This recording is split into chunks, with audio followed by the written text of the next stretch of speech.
दिल्ली में 2019 में इसका इस्तेमाल शुरू हुआ, जबकि लाहौर में 2023 में कुछ तजुर्बाती यूनिट्स लगाए गए। ये कहानी है दो हमसाया मुल्कों की, जहां दुश्मनी सिर्फ सरहदों तक महदूद नहीं रही, बल्कि अब फिजा में भी एक जंग छिड़ी है। जहर आलूदा हवा की जंग, स्मॉग की जंग। स्मोक यानी धुआं और धुंध का मुरक्कब। ये वो आलूदगी है जो गाड़ियों के धुएं, कारखानों, फसलों की बाकियात जलाने और मिट्टी के जर्रात से मिलकर बनती है। ये सिर्फ फिजा को नहीं, सांसों को भी जहर बना देती है। पाकिस्तान और भारत में स्मॉग की शिद्दत। जब नवंबर का महीना आता है तो लाहौर, फैसलाबाद, दिल्ली और अमृतसर जैसे शहर जहरीली फिजा में डूब जाते हैं। एयर क्वालिटी इंडेक्स यानी AQI खतरनाक हदों को छू लेता है, कहीं 400, कहीं 500 से भी ऊपर। और PM 2.5 के जर्रात इतने छोटे होते हैं कि इंसानी फेफड़ों में जाकर बैठ जाते हैं। जी, एयर क्वालिटी इंडेक्स AQI और PM 2.5 क्या हैं?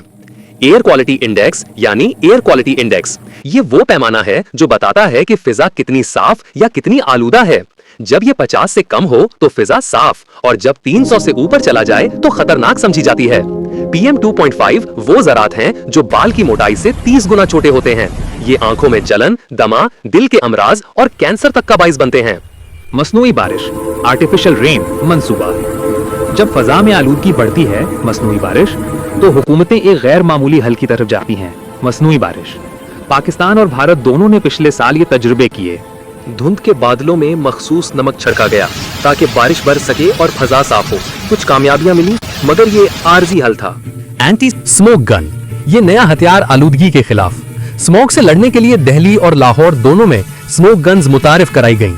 ये बड़ी मशीनें धुंध में पानी का स्प्रे करती हैं ताकि जर्रात नीचे बैठ जाएं।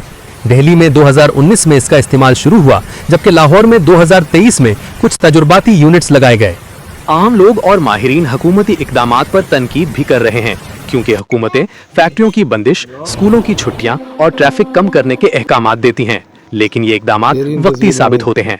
असल मसला फसलों की बाकियात जलाना, नाकस ईंधन और बढ़ती आबादी अभी तक हल नहीं हुआ। स्मोक की वजह से लोगों की सेहत और रोजमर्रा जिंदगियों पर गहरे असरात पड़ते हैं। अस्पतालों में सांस के मरीजों की तादाद बढ़ जाती है। बच्चों और बुजुर्गों के लिए बाहर निकलना खतरनाक हो जाता है। अवाम मास्क पहनते हैं, मगर हवा अब भी जहरीली है। माहिरीन का कहना है कि मुस्तकिल हल सिर्फ टेक्नोलॉजी से नहीं, बल्कि आदतों से आएगा। साफ तवानाई, पब्लिक ट्रांसपोर्ट, रिसाइकलिंग और दरख्तों की शजरकारी, यही वो रास्ते हैं जो हमें साफ फिजा की तरफ ले जा सकते हैं।